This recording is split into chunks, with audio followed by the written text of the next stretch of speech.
Acho que alguma coisa de belo ainda resta.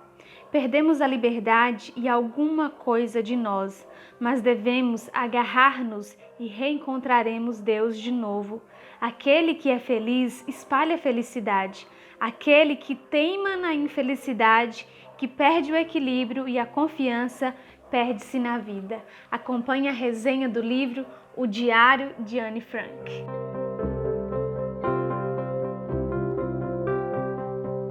Quem foi Anne Frank? Por que o seu diário se tornou um dos livros mais vendidos em todo o mundo? Anneliese Marie Frank, filha caçula de Otto e Edith Frank, nasceu em 12 de junho de 1929 em Frankfurt, Alemanha. Aos 3 anos de idade, a família de Anne se mudou para Amsterdã, Holanda, porque eles eram judeus e a Alemanha estava contaminada pelo nazismo antissemita de Hitler. Eles levavam uma vida praticamente normal na Holanda, até que em 1940 as coisas começaram a ficar difíceis. Só lembrando que a Segunda Guerra Mundial começou em 1939. Nossa liberdade foi restringida por uma série de leis contra os judeus. Obrigaram-nos a usar a estrela amarela e a entregar as bicicletas. Não nos deixavam andar nos bondes e muito menos de automóvel. Os judeus só podiam fazer compras das 3 às 5 horas e só em lojas judaicas. Não podiam sair à rua depois das 8 da noite, nem sequer ficar no quintal ou na varanda. Não podiam ir ao teatro, nem ao cinema, nem frequentar qualquer lugar de divertimentos. Também não podiam nadar, nem jogar tênis ou hóquei, nem praticar qualquer esporte. Os judeus não podiam visitar os cristãos. As crianças judaicas eram obrigadas a frequentar escolas judaicas. Cada vez saíam mais leis. A nossa vida estava sujeita a enorme pressão. Jope dizia a cada passo: já nem tenho coragem para fazer seja o que for, porque tenho sempre medo de fazer sempre qualquer coisa que seja proibida. Anne ganhou o diário no seu aniversário de 13 anos e começou a relatar o seu dia a dia. Ela era uma adolescente alegre, inteligente, criativa e conquistava a simpatia dos garotos. No entanto, ela escreveu no diário que ela não tinha nenhuma amiga de verdade, alguém que ela confiasse para compartilhar suas ideias e experiências mais profundas. E esse foi o motivo que a fez dar o nome de Kitty ao diário. Ela escreve como se estivesse se abrindo para sua melhor amiga, então ela sempre começa as entradas do diário com Querida Kitty. Achei muito interessante o que ela escreveu sobre seus pais quando ela recebeu o boletim da escola. Meus pais ficaram satisfeitos, mas eles não são como outros pais em relação às notas. Não ligam muito para notas boas ou ruins. Desde que eu tenha saúde, seja feliz e bem comportada, eles estão satisfeitos. Se essas 3 coisas estão bem, todo o resto vai dar certo. Olha só!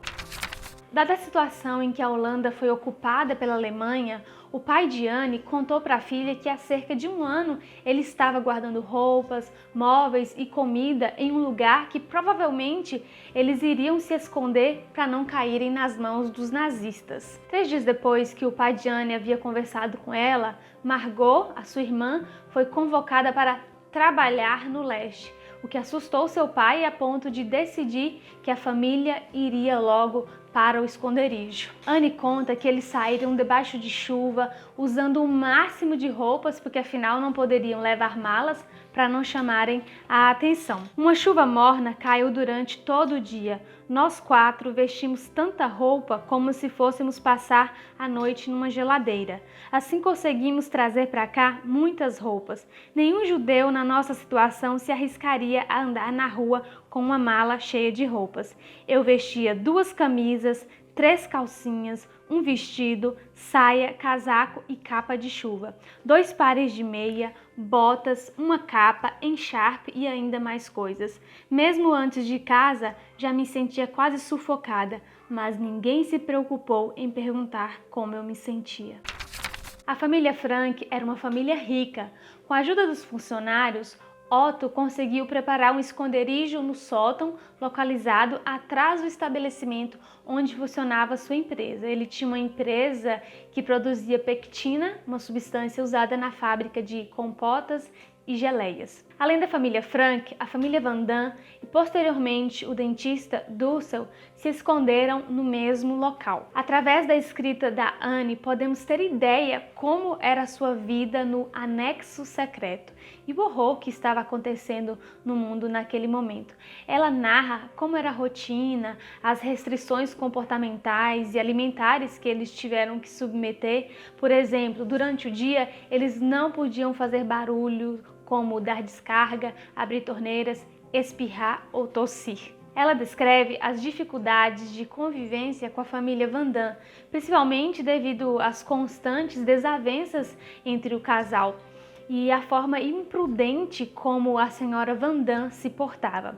E Anne não estava acostumada com isso. A sua família era muito polida nas maneiras e no trato uns com os outros. Eu achei incrível a forma como essas pessoas ocupavam o tempo.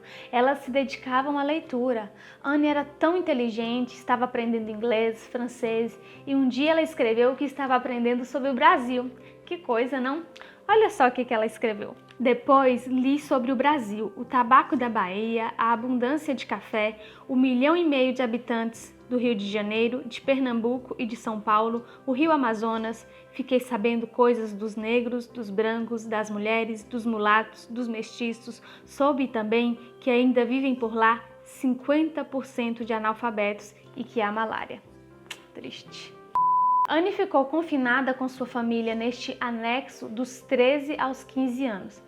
Imagina só as consequências para o emocional desta adolescente. Você já pensou como você se comportaria se estivesse em meio a uma guerra, seu povo sendo cruelmente e insanamente perseguido, todo aquele estresse, medo e ansiedade, você vivendo com sua família sem poder sair para lugar algum, nem por exemplo em um quintal para ver a luz do sol, ouvindo explosões do lado de fora e tudo isso ainda na adolescência, uma fase que naturalmente é desafiadora. Por isso eu penso que Anne se saiu super bem. Ela ocupava sua mente, estudava e lia muito, tentava não se abater, tinha fé. E foi bem triste para mim ler em um dado momento que ela tinha esperança de voltar à escola ainda naquele ano. Ela tinha esperança que tudo aquilo passaria. Nós, judeus, não devemos nos deixar arrastar pelos sentimentos. Temos de ser corajosos e fortes e aceitar o nosso destino sem queixas. Temos de cumprir tudo quanto possível e ter confiança em Deus. Vai chegar o dia em que esta guerra medonha acabará. Vai chegar o dia em que nós voltaremos a ser gente como os outros e não apenas judeus. E claro, ela era humana, ela tinha seus momentos difíceis. Alguns dias ela escrevia que não tinha nada de bom para contar, ela tomava valeriana para acalmar a ansiedade e depressão, que é completamente normal nessas condições. E em alguns momentos, Anne se sentia culpada por conseguir esconder enquanto outros judeus estavam morrendo nos campos de trabalho, como eles chamavam. Ela também escreveu sobre seus problemas com sua mãe. Que adolescente que nunca teve problemas com os pais? Na minha imaginação, uma mãe tem de ser, antes de mais nada, alguém com muito tato, principalmente quando se trata de filhos. Não deve fazer como a minha, que ri quando eu choro lágrimas que não são de dor física, mas de dor íntima.